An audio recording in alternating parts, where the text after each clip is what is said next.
Tunisia, February 1943. The desert air was heavy with dust and the faint smell of oil. A German mechanic, his uniform faded from months of sun and sand, crouched beside a captured motorcycle in an abandoned Allied motor pool. The olive-green frame gleamed faintly under the afternoon light, a Harley Davidson WLA. Around it stood dozens of identical machines, lined up in neat rows like soldiers waiting for orders that would never come. The sergeant wiped his palms on his trousers before reaching for his tools. He had been a mechanic for 15 years, trained in Munich, raised on precision. He had worked on BMWs, Zundaps, and the R75, masterpieces of German craftsmanship.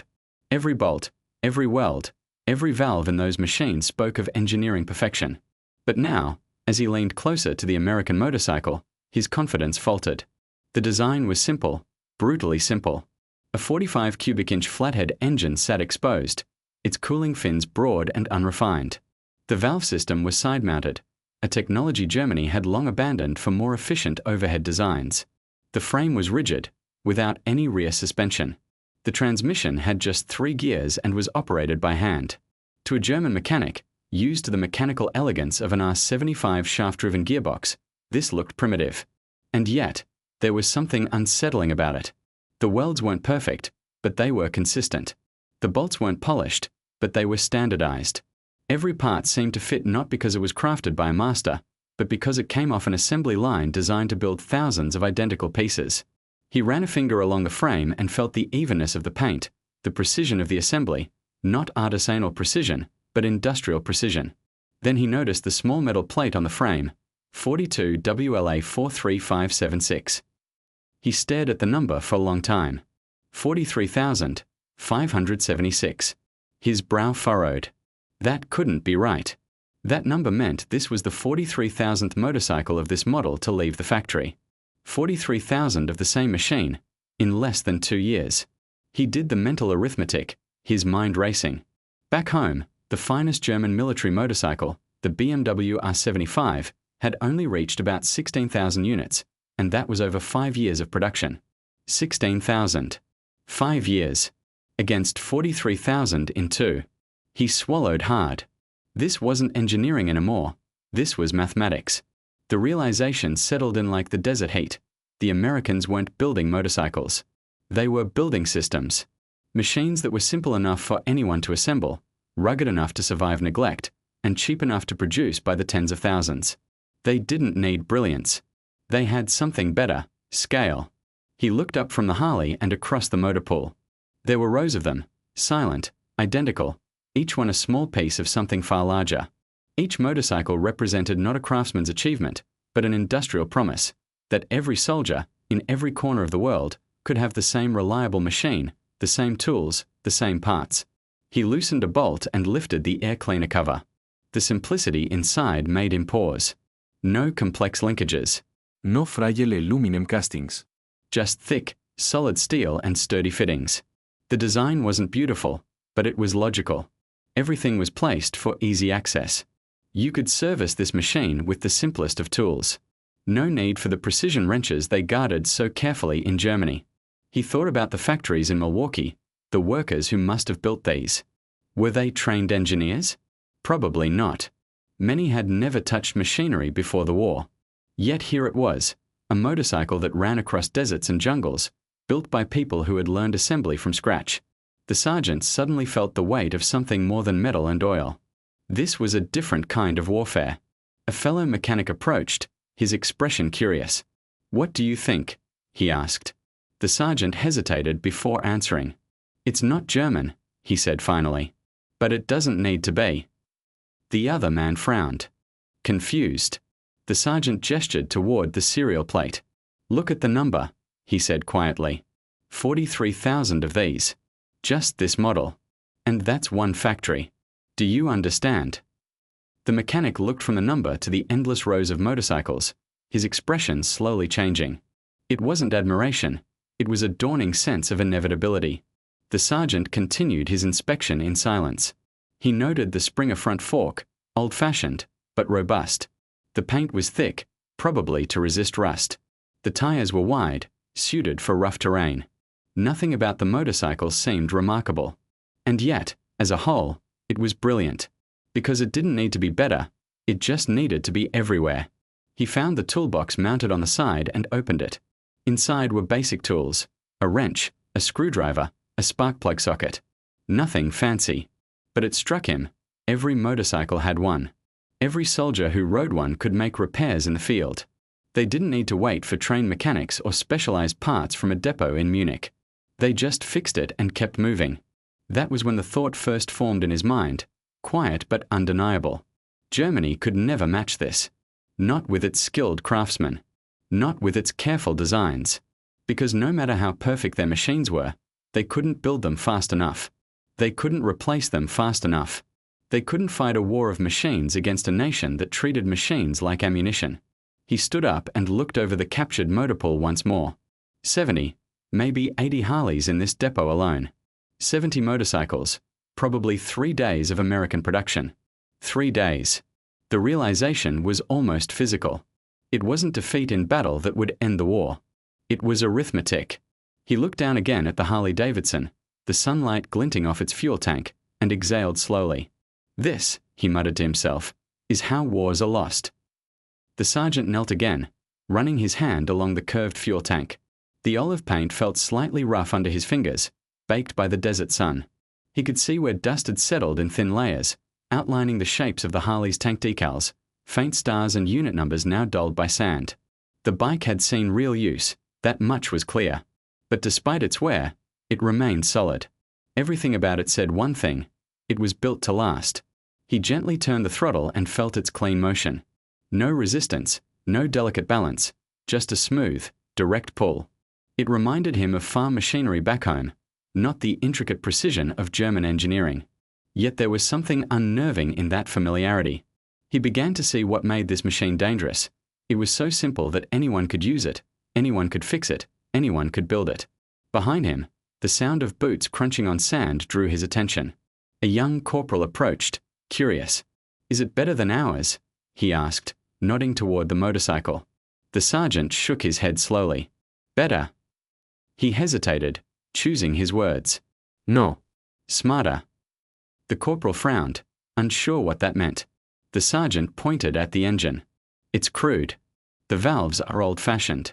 The front suspension is a joke. But it starts every time. It runs on poor fuel. It can be built by someone who's never seen a factory before. That's what makes it terrifying." He looked back at the endless row of captured machines. They were all nearly identical, each stamped with its own number. 43,000, 44,000, 45,000. The scale of it made his stomach tighten. Germany could produce brilliance, but America could produce infinity. As the afternoon heat shimmered, the motor pool seemed to blur into a single image, not of machines, but of a concept. Industrial repetition. The sergeant could almost picture the factory lines across the ocean, rows of women in coveralls, hands moving in rhythm, machines humming in unison. It wasn't about craftsmanship anymore. It was choreography. An army of workers building an army of machines. He remembered his training back in Germany. Precision, discipline, perfection, the sacred tenets of German engineering. Every BMW R75 was a work of art, assembled by men who had spent years mastering their craft. Every weld was measured, every tolerance checked, every gear polished.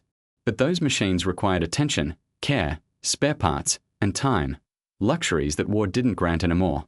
He crouched again and traced the weld seams on the Harley's frame. They weren't perfect. Some lines wavered slightly, some beads looked uneven. But they held. He realized that it didn't matter if one weld was imperfect, because somewhere in Milwaukee, another worker had made 1,000 more just like it. Consistency had replaced perfection. Nearby, another mechanic started one of the captured motorcycles. The engine coughed, sputtered, then roared to life. Its deep, uneven rhythm echoed through the depot, a low, steady potato-potato-potato sound. The Americans had built these engines for reliability, not refinement. It was loud, it was rough, and it was alive. The sergeant smiled faintly. "You hear that?" he said to no one in particular. "It's not elegant, but it doesn't stop." He watched as the young mechanic revved the throttle. The Harley responded instantly, rising in tone but never faltering. Its exhaust puffed small clouds of sand, rhythmic as a heartbeat. He had to admit, there was a kind of brutal poetry in it. He opened the oil cap and sniffed. The oil was dark but clean, replaced recently. He found a maintenance tag hanging from the handlebar, handwritten in English. Oil change, 3,200 miles. Plugs replaced. Carb cleaned. 3,000 miles of desert riding, and this was all the maintenance it had needed? He shook his head slowly. The German R75S in his unit couldn't go 1,000 without attention. He thought about the BMW back at camp. A marvel of engineering, yes, with its overhead valves, its shaft drive, its differential gearing that could power both the rear wheel and the sidecar. It could climb hills that no Harley could dream of. But it was fragile in its brilliance, like a concert violin, perfect when played right, useless when dropped. He looked again at the Harley. It was no violin. It was a drum. Simple, loud, and relentless. Another soldier, curious, asked if the captured motorcycles could be put to use. The sergeant nodded reluctantly. They'll run. As long as you have fuel, they'll run. But even as he said it, he felt an unease grow inside him. Each Harley in this depot was not a prize. It was a message. A quiet, mechanical whisper that said, "We can replace what you destroy." He leaned back against a jeep and lit a cigarette. The smoke curled lazily in the heat. "They're not winning because of their soldiers," he murmured. "They're winning because of their factories." He thought of the long convoys crossing the Atlantic, loaded with machines like these. He imagined ships stacked with crates of motorcycles, trucks, tanks, and spare parts, an ocean of steel moving toward Europe and Africa. Even if half were lost to submarines, the rest would still arrive. And then more would come. Always more. The sergeant flicked the cigarette into the sand and looked at the motorcycles once more. The realization settled in his chest like a weight he couldn't shake. The Americans didn't have better engineers. They didn't have better designs. What they had was something far more dangerous, a nation that could turn its entire population into an assembly line. He crouched again, one last time, and tightened the Harley's throttle screw, not because it needed fixing, but because it gave his hand something to do while his thoughts raced. He wasn't thinking about mechanics anymore. He was thinking about numbers, about ratios, about time. If Germany took 3 months to build what America built in 3 days, then the war was already decided. He stood up slowly, dusted off his hands, and looked toward the horizon, west, toward the ocean. The wind carried faint traces of salt and smoke. Somewhere across that vast expanse, factories were roaring, lights burning through the night, thousands of hands working on machines just like this one. And in that moment, he knew, the real battle wasn't being fought here in Tunisia. It was being fought on the assembly lines of Milwaukee, Detroit, and Pittsburgh, and Germany had already lost it. The desert evening arrived quietly, painting the horizon in soft orange and violet. The German sergeant stood near the motor pool, arms crossed, staring at the captured Harleys as the sun dropped behind the dunes. The air cooled, but his mind stayed restless. The day's discovery refused to leave him. He could still feel the vibration of that simple American engine in his hands. It wasn't refined. It didn't need to be. The realization unsettled him more than any enemy gunfire. Germany's machines had always been its pride, the embodiment of discipline, precision, and artistry. Yet here was something built without finesse, without obsession for perfection, and it worked better for the world they were now fighting in. As he gazed at the rows of Harleys, he couldn't help comparing them to the BMW R75S back at his own workshop. The BMW was elegant, a mechanical symphony of gears and shafts. Its twin-cylinder engine, with its overhead valves and sidecar drive, was a marvel. It could cross rivers, climb muddy hills, and crawl through snow. But to keep one running, you needed trained hands, specialized tools, and time. Lots of time. The Harley Davidson needed none of that. The Americans had built something entirely different, not a masterpiece, but a tool. Its genius lay not in design complexity, but in the deliberate decision to make it simple enough that it couldn't fail. The sergeant began to understand that this simplicity wasn't an accident. It was strategy. He crouched again beside one of the bikes and traced the serial plate with his gloved hand. 42 WLA, he whispered to himself. A number that once just marked production year and model now felt like a sentence of inevitability. 42, the year the Americans began producing these in bulk. And this one, 43,576, was built before the end of 1942. What were the numbers now? 50,000? 70. 100,000? He didn't want to imagine. The other mechanics around him had started counting too. One of them, a corporal with oil-stained hands, had found the same serial format on each bike. "This one's 43589, he said. "That one, 43611. They're all from the same batch." The sergeant's voice was low. "That's the point," he said. "They're all the same." He picked up a small part from one of the crates, a carburetor assembly wrapped in wax paper. Even the packaging impressed him. Simple, protective, easy to open. Each part came ready to install. He compared it in his mind to German spares, which often required fitting and adjustment before they could be used. Here, nothing needed modification. Everything fit. Nearby, a private laughed as he opened another crate. "More motorcycles," he said, shaking his head. "How many do they need?" The sergeant didn't laugh. "As many as they want," he said quietly. He realized that this was what true power looked like, not in a weapon's design or a machine's performance, but in the ability to build so many that losses didn't matter. In Germany, every tank, every truck, every motorcycle was an investment. Here, in this dusty depot, he was surrounded by evidence that to the Americans, they were disposable. He sat down on a crate, suddenly feeling older than his years. The war had taught him about tactics, logistics, and the limits of endurance. But no officer had ever prepared him for this kind of revelation, that the real measure of strength wasn't the brilliance of one's engineers, but the capacity of one's factories. He lit another cigarette, the flame flickering in the evening wind. His eyes followed the smoke as it rose toward the fading light. For the first time, he began to understand why their general spoke less and less about victory. In his mind, he began retracing the path of this one motorcycle.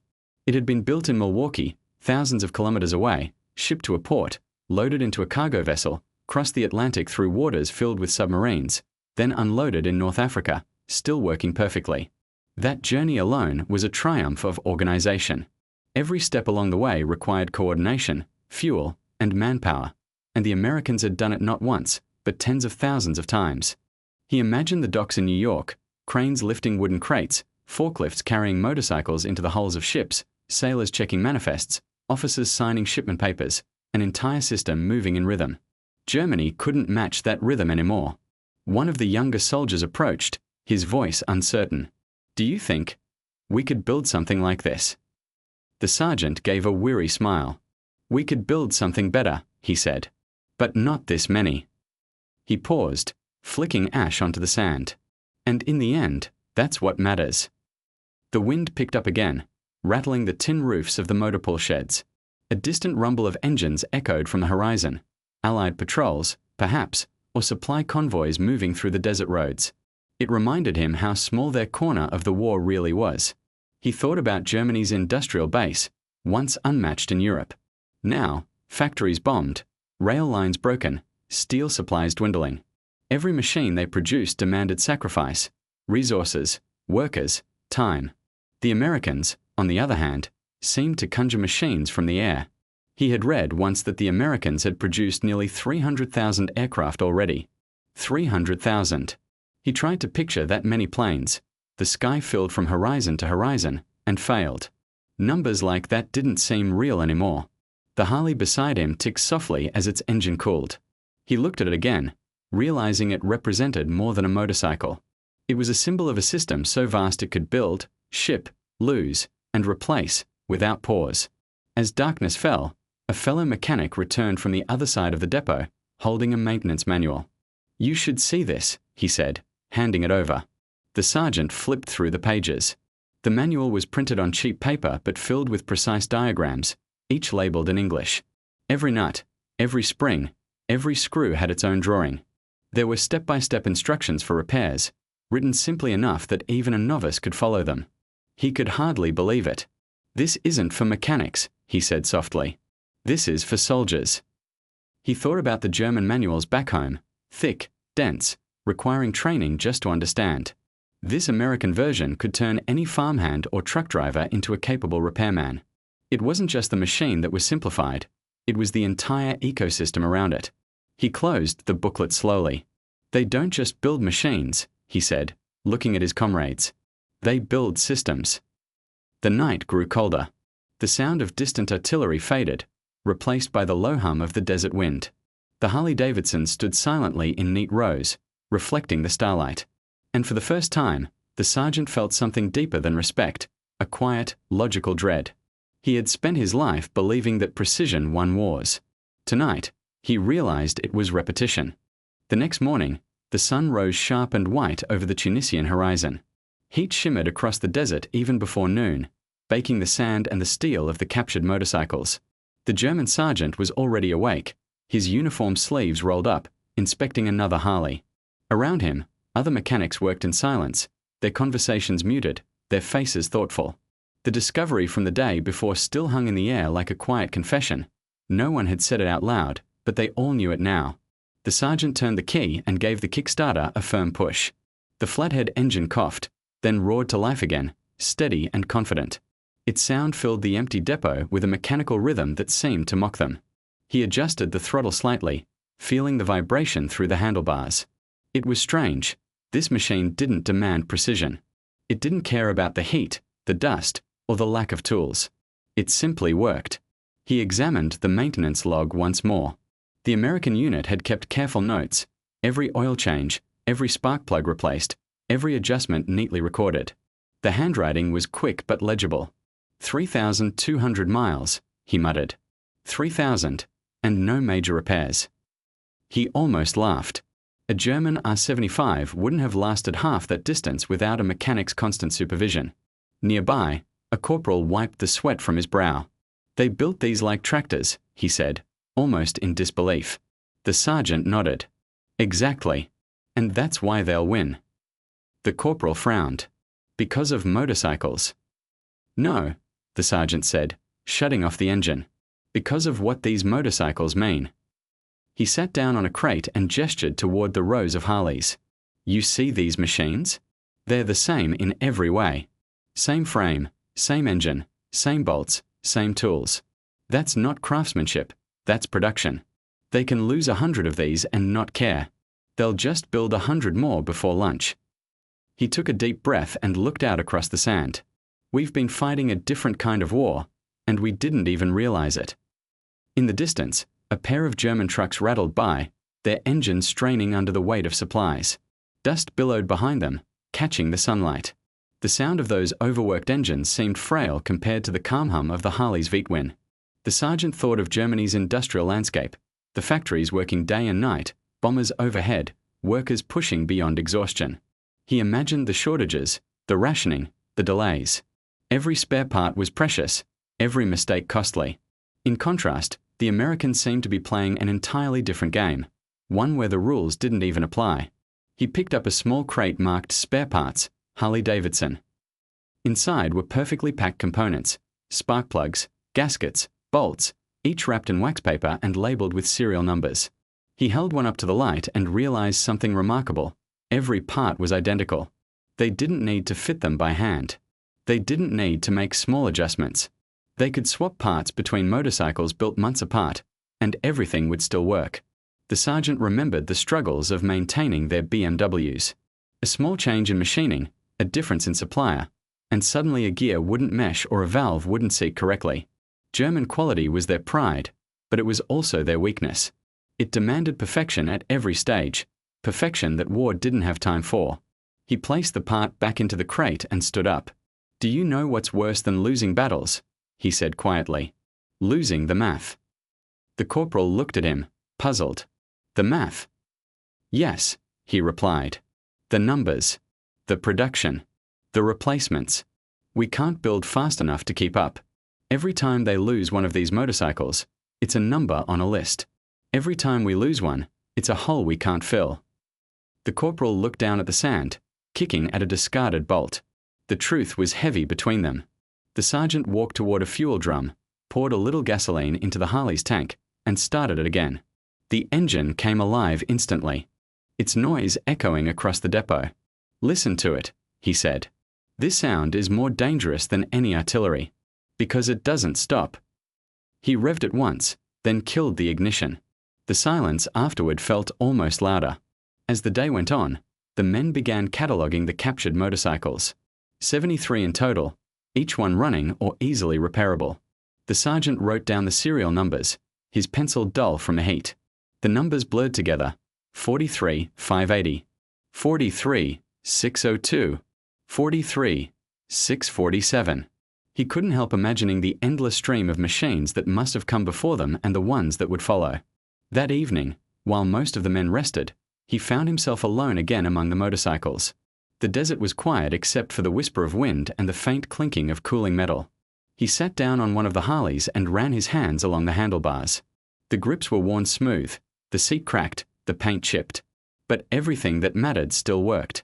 He thought about the soldiers who had ridden these, young Americans, probably not much different from the boys in his own unit. They didn't need to understand the machine. They just needed to trust it. That, he realized, was the true genius of American design. It created confidence, not complexity. He stared up at the stars, feeling a strange mix of admiration and unease. The war had taught him many lessons, but this one struck deepest, that power wasn't about who built the best machine, but who could build the most. He closed his eyes, listening to the quiet hum that still seemed to hang in the air, as if the machines themselves were whispering across the sand. He imagined the assembly lines in Milwaukee running through the night, belts spinning, hammers clanging, women in uniforms tightening bolts, workers passing parts down a moving line. Each one contributing to something vast, unstoppable, and impersonal. The sergeant opened his eyes again. The war had always felt like a contest of courage and skill. But now, sitting in a sea of identical machines, he understood it was really a contest of endurance, and industry was endurance made visible. He sighed deeply and stood up, brushing the dust from his trousers. He took one last look at the Harleys, their outlines dark against the moonlit sand. They weren't beautiful, not in the way the BMWs were. But there was a different kind of beauty here, the beauty of efficiency, of certainty, of inevitability. He turned to leave but paused, glancing back over his shoulder. "It's not the machine that wins wars," he murmured. "It's the hands that build it." Then he walked away, the quiet sound of his boots fading into the night. By dawn, the desert base had come alive again. Mechanics moved between vehicles, officers barked orders, and somewhere in the distance, artillery thumped faintly, a reminder that the front was never far away. Yet the German sergeant's thoughts stayed fixed on the rows of captured Harleys gleaming in the morning sun. He watched one of his men push a Harley toward the test area, the tires crunching softly over gravel. "Careful with that clutch," the sergeant warned. "It's not like ours." The young soldier nodded, threw a leg over the saddle, and kicked the starter. The bike roared to life instantly, startling him. He laughed nervously and gave it a little throttle. The Harley rolled forward easily, its engine rumbling like a patient beast. The sergeant followed it with his eyes. "See," he said quietly. "Anyone can ride it." That was the terrifying part. Anyone could ride it, anyone could fix it, and anyone could build it. It was a machine designed not for mastery, but for accessibility, a machine that multiplied itself through simplicity. He crouched beside another Harley and opened its side toolbox again. Inside were the same standard tools: a wrench, a screwdriver, a small manual, and a rolled-up cloth for cleaning. Every motorcycle had this small kit. Every soldier could be his own mechanic. It was a self-contained world of efficiency. He compared that to the German way: long supply chains, specialized repair units, mechanics trained for years, and a constant shortage of spare parts. Every machine in their army needed care. The American machines, by contrast, seemed to need only fuel and movement. He wiped sweat from his brow and stood. "We've been trying to win a craftsman's war in a factory world," he muttered. Later that morning, an officer from headquarters arrived to inspect the captured equipment. He was tall, formal, his uniform spotless. He walked among the Harleys, expressionless, taking notes. "You've catalogued them?" he asked. "Yes, Herr Oberleutnant," the sergeant replied. 73 operational. All from late 1942 production. They're still in excellent condition. The officer nodded. "We'll ship them back to Europe for study." The sergeant hesitated. "Sir," he began carefully, "with respect, you don't need to study them. You need to count them." The officer frowned. "Count them?" "Yes. Count how many they built.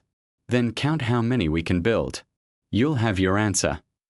The officer looked at him curiously, perhaps thinking he was being impertinent.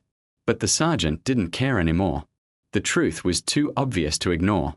The Harleys were not evidence of technical superiority. They were evidence of industrial inevitability. After the officer left, the sergeant sat in the shade beside one of the motorcycles, drinking water from his canteen. His thoughts wandered to the factories he'd read about in American reports, enormous plants in Detroit, Chicago, Pittsburgh, places where production never stopped, where machines built other machines. It was hard to imagine such a thing from the dust and scarcity of the desert. He had once believed that the Germans were unmatched in discipline and organization, but the Americans had taken those same virtues and scaled them to an impossible level. They had created a system where the individual didn't matter, only the process did. He looked down at the Harley again, its dull paint reflecting sunlight like bronze. The machine was a reflection of its makers. Strong, simple, unpretentious. It didn't try to be elegant. It tried to be effective. He walked over to one of the mechanics who was draining oil from another Harley. "Do you see the difference?" he asked. The younger man shrugged. "It's simpler, yes. But it's ugly." The sergeant chuckled. "So is war." He picked up the drained oil pan and tilted it toward the light. The fluid was thick, black, but still serviceable. The engine had survived heat, sand, and long miles without complaint. He thought of how their own machines often failed from dust-clogging carburetors or valves sticking in the heat. Yet these American engines seemed indifferent to it all.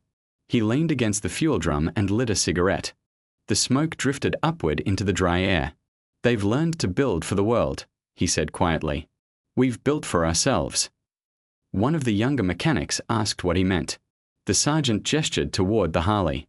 "This thing will run in Africa, in Russia, in the Pacific, anywhere. The parts are the same, the tools are the same, the fuel is the same. Their machines don't adapt to the world adapts to them." The younger man thought for a moment, then nodded slowly. "Maybe that's why they'll win." The sergeant didn't reply. He didn't need to. The realization had already settled over all of them, an invisible, unspoken truth that weighed heavier than any order. As the day stretched on, the men began experimenting with the motorcycles, riding them through the sand, testing the limits. The Harleys handled surprisingly well, their wide tires gripping the soft ground with confidence. They weren't fast, but they were steady. One of the soldiers even managed to carry a passenger and gear without strain. The sergeant watched in silence, a faint mix of admiration and resignation in his expression. Each successful test was another nail in the coffin of German industrial pride. By late afternoon, he had begun writing notes in his field book. But instead of technical details, he wrote sentences more philosophical than mechanical. A machine is not great because it is perfect. It is great because it endures. We build for excellence. They build for eternity. The true weapon of war is not steel, but scale. He paused after that last one, staring at the words. They sounded more like prophecy than observation. When the sun began to set again, he closed the book and stood up. The motorcycles gleamed under the fading light like rows of silent witnesses. He walked among them one last time, resting his hand on the nearest fuel tank. The metal was still warm. "These machines," he whispered, "are not just tools. They are proof." He didn't specify of what, but he didn't need to. Every soldier in that camp would have understood. Proof that victory wasn't decided by courage, or even strategy, but by the quiet, relentless hum of factories oceans away. As darkness fell over the desert, the sound of distant engines rolled faintly through the night, Allied convoys on the move, another reminder of the tide that was coming. The sergeant took one last drag from his cigarette and crushed it under his boot. And for the first time in his career, he understood that precision had lost its throne. The age of perfection was over. The age of production had begun. That night, sleep came slowly. The German sergeant lay in his cot, staring up at the corrugated metal roof of the maintenance tent. Outside, the wind whispered across the desert, carrying fine grains of sand that hissed softly against the canvas walls. Every sound seemed amplified in the silence: the creak of a chain, the faint clatter of a cooling engine, the distant rumble of Allied trucks moving somewhere far off in the dark. He closed his eyes, but his thoughts refused to rest. The image of those olive-drab motorcycles kept returning, row after row of them, standing patiently under the stars. They weren't symbols of innovation or even beauty. They were something far more intimidating: consistency. Relentless, mechanical consistency. He thought back to his early years as a mechanic, long before the war. He had worked in a small Bavarian garage, where every customer expected perfection. Each BMW motorcycle that left his hands was tuned like a symphony, every valve adjusted by feel, every bolt tightened by instinct.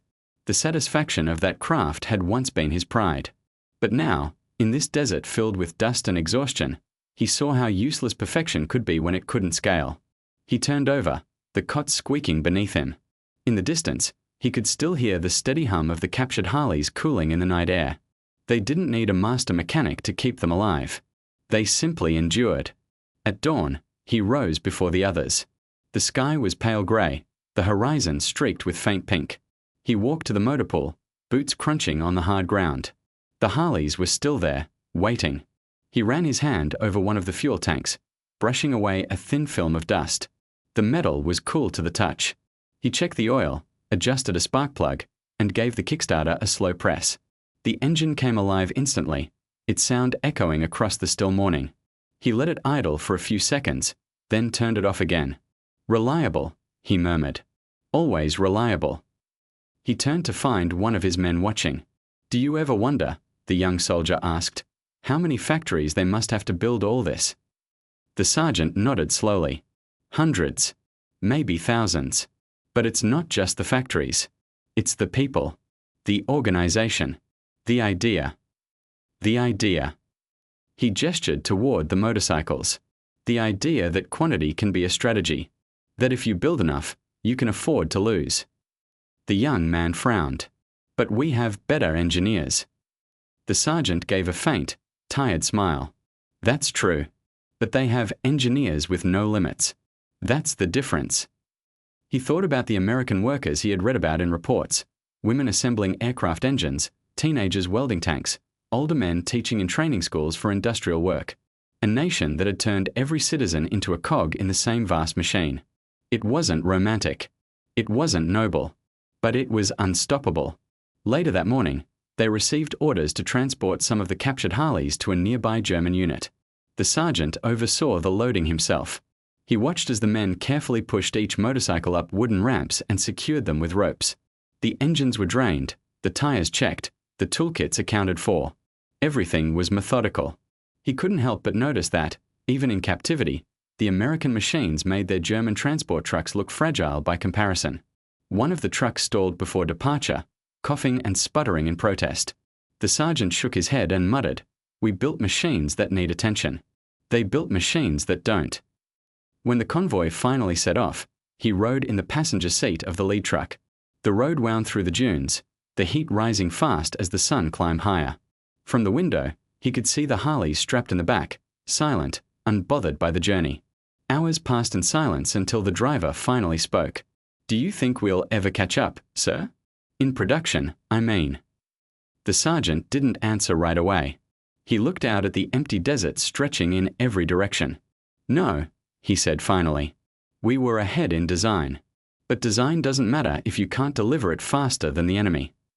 He thought about all the German engineers he had met, brilliant minds. Visionaries who spent months perfecting every component. Men who dreamed of flawless machines. But what good were flawless machines if you could only build a few thousand? The Americans didn't perfect, they produced.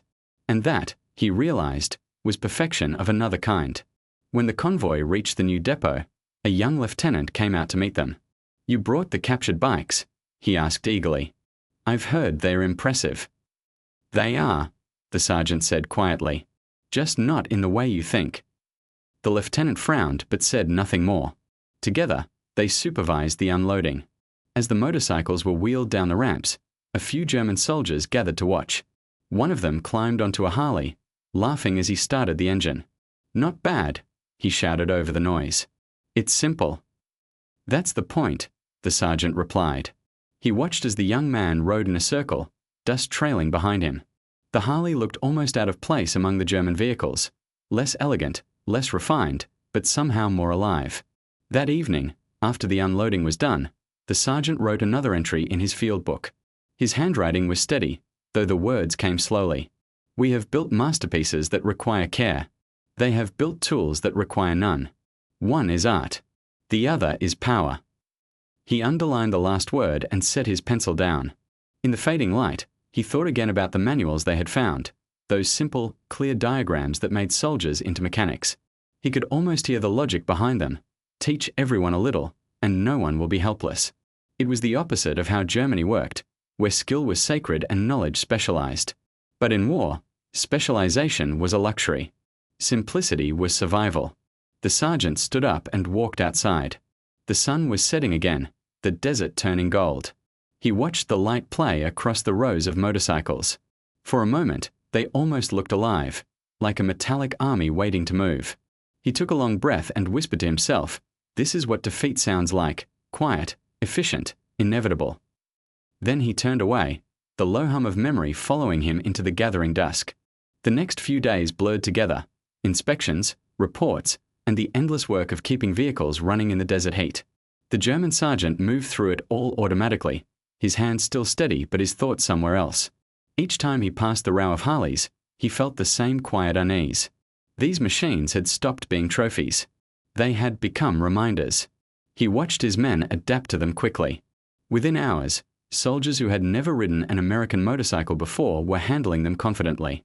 The bike started without complaint, ran on poor fuel, and required little adjustment. They were forgiving, a word almost never used for German machines. One afternoon, while repairing a fuel line on a captured Jeep, the sergeant overheard two younger mechanics talking. "They say Harley Davidson built more than 90,000 of these during the war," one said. The other snorted. "That's impossible." "Not impossible," the first replied. "Just American." The sergeant looked up from his work. That simple statement, "just American," struck him deeply. It wasn't meant as an insult. It was resignation. It was the quiet acknowledgement that the old rules no longer applied. He finished the repair and stood, stretching his back. The Jeep's olive drab paint gleamed in the sunlight, the same dull green as the motorcycles. "You know," he said, wiping his hands on a rag, "when something works everywhere, it doesn't have to be beautiful." The younger men looked at him uncertainly, unsure if he was joking. He wasn't. That evening, a supply officer from another unit stopped by the depot. He wanted to requisition a few of the captured Harleys for dispatch riders. The sergeant approved the request, but the officer lingered, eyeing the motorcycles with interest. "They're ugly things," the officer said finally, "but they seem reliable." The sergeant nodded. "They are. And they don't break the way ours do." "Still," the officer continued, "I prefer a BMW. It has character." The sergeant gave a faint smile. "Character is expensive." When the officer left, he stood for a moment watching the horizon turn red. He thought about what character meant in war. The Americans didn't build character into their machines. They built continuity. And in war, continuity was worth more than pride. The next morning, new orders arrived. A small group of American prisoners was being transported through the area, and the sergeant was told to check the condition of the vehicles escorting them. When the convoy arrived, he noticed one of the prisoners staring at the Harleys. The young man couldn't have been older than 20. His uniform was dusty, his helmet dented, but when he saw the motorcycles, his eyes lit up. He said something in English that the sergeant didn't fully understand, but the tone was unmistakable: recognition, even affection. The sergeant approached him and asked, in slow German, "You rode one of these?" The American nodded eagerly. "Yes. My unit. Best bike ever built." The sergeant gestured toward the machine. "Simple," he said, "but strong." The American grinned. "That's the point." The sergeant looked at him for a moment, then nodded. For a fleeting second, there was something like respect between them, not as enemies, but as mechanics who understood the language of machines. When the convoy moved on, the sergeant found himself thinking about that exchange. It wasn't about patriotism or ideology anymore. It was about practicality. The Americans didn't worship machines the way the Germans did. They used them. And they built them so everyone else could use them too. Later that day, while reviewing inventory, the sergeant came across one of the American technical manuals again. He flipped through its pages, scanning the diagrams and instructions. The clarity amazed him. Simple words, simple pictures, no unnecessary detail. Even someone with no mechanical background could follow it. He thought of the dense German manuals back home, filled with specialized terms, complex measurements, and long explanations. The difference wasn't just in the machines, but in the philosophy behind them.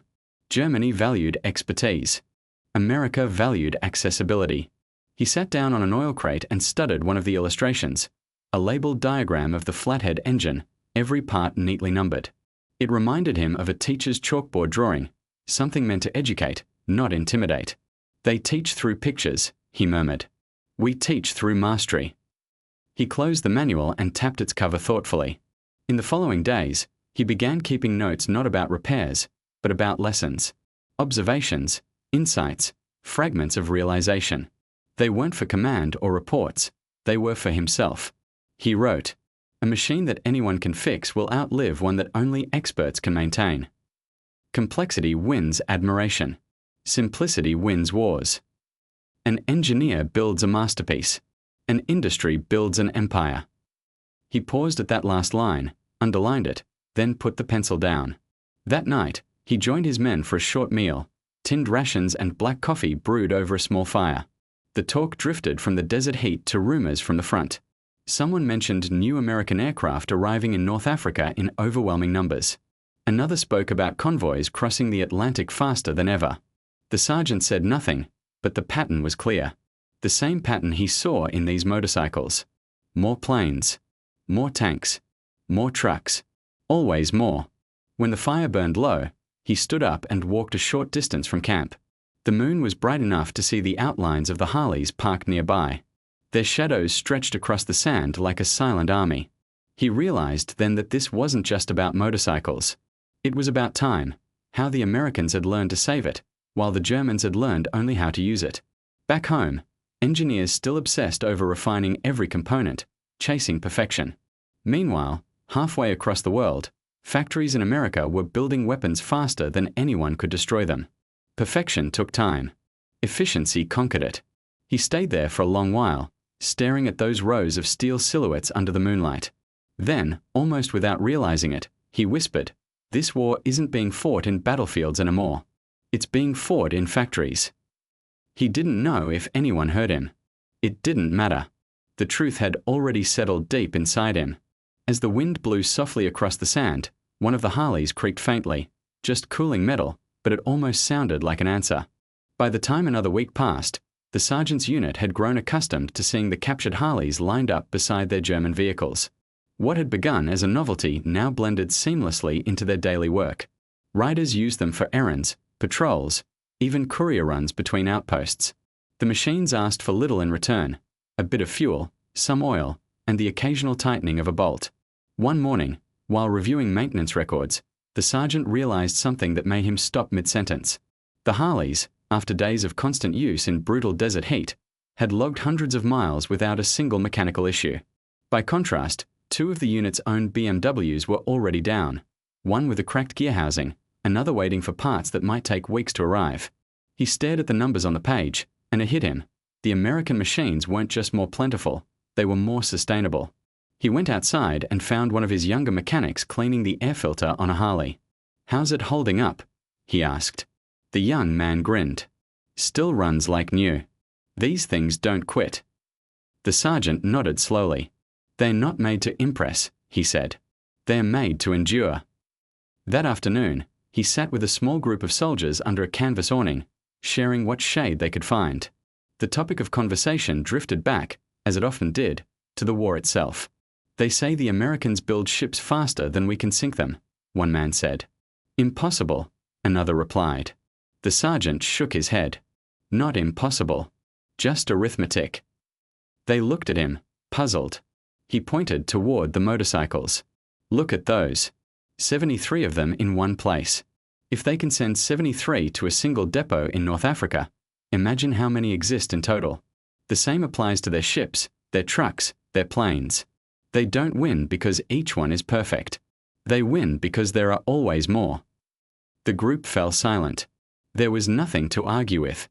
Everyone had seen the reality for themselves: convoys stretching across the horizon, airfields packed with aircraft, endless columns of vehicles rolling forward like waves that never stopped. Later that evening, as the sun dipped below the dunes, the sergeant wrote again in his small notebook. His entries had begun to sound less like technical notes and more like reflections from a man witnessing the future unfold before his eyes. "We build like artisans.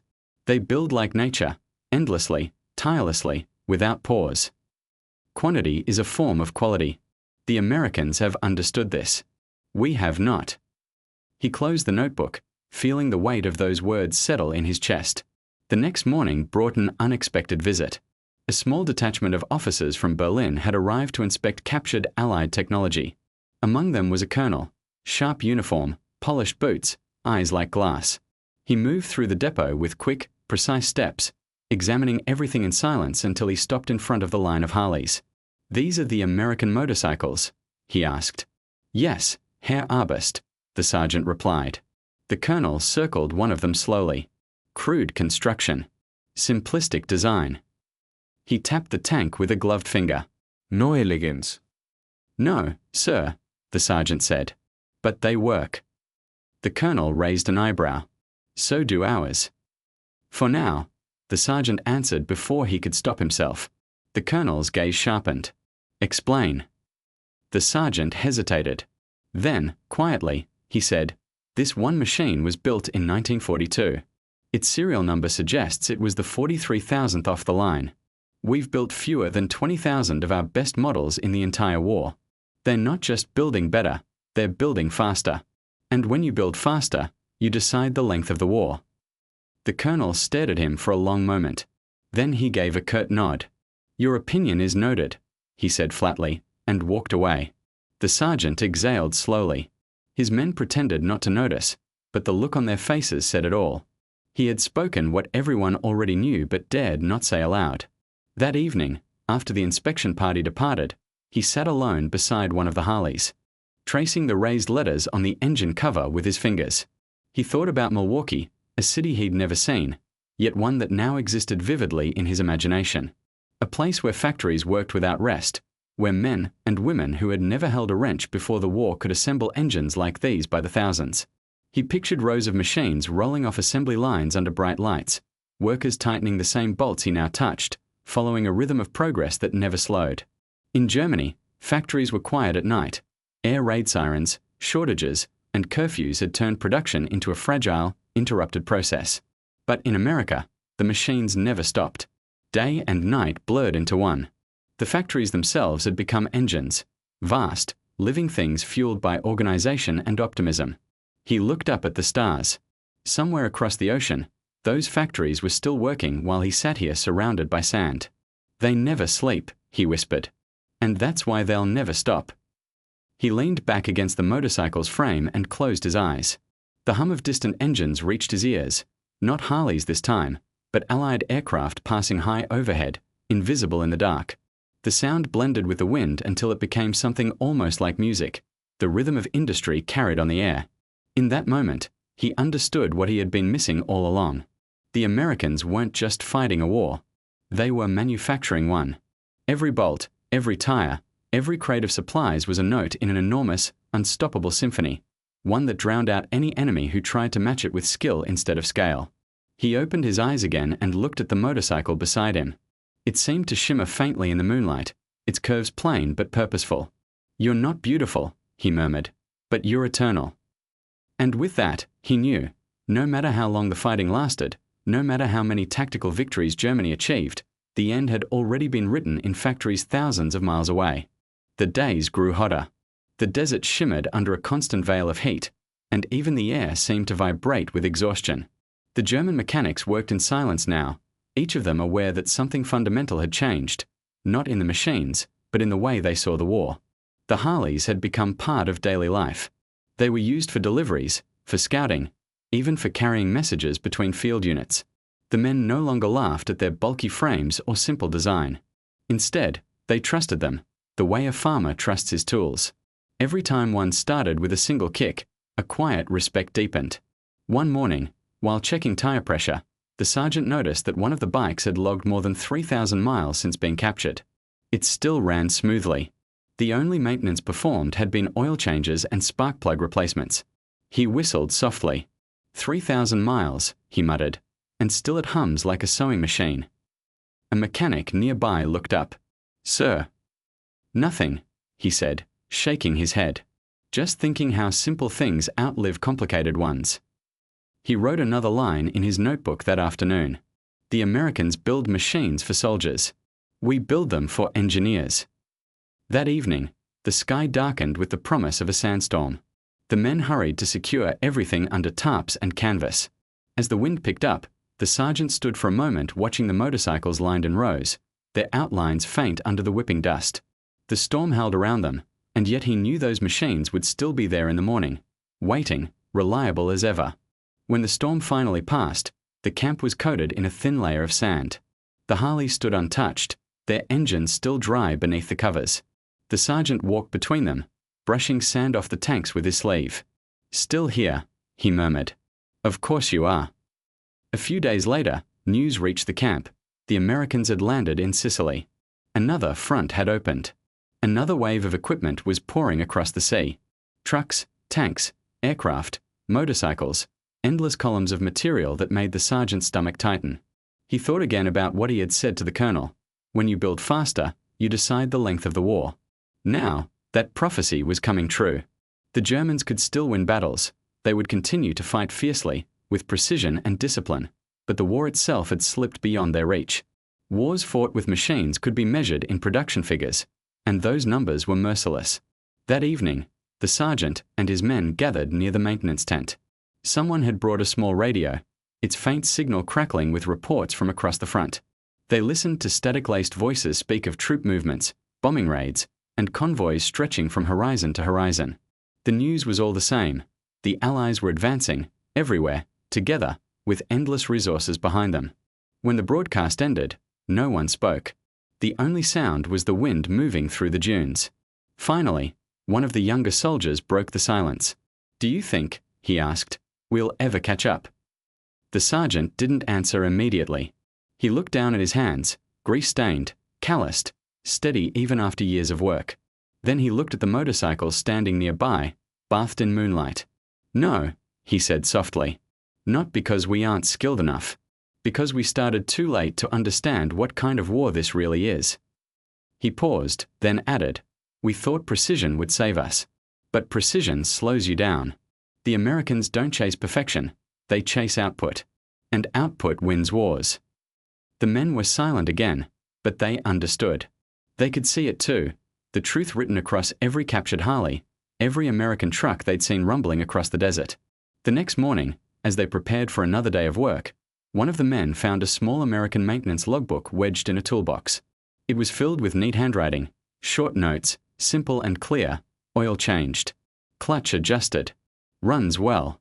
Nothing poetic, nothing dramatic, just facts. The sergeant turned the pages slowly, studying the handwriting of a man he'd never met.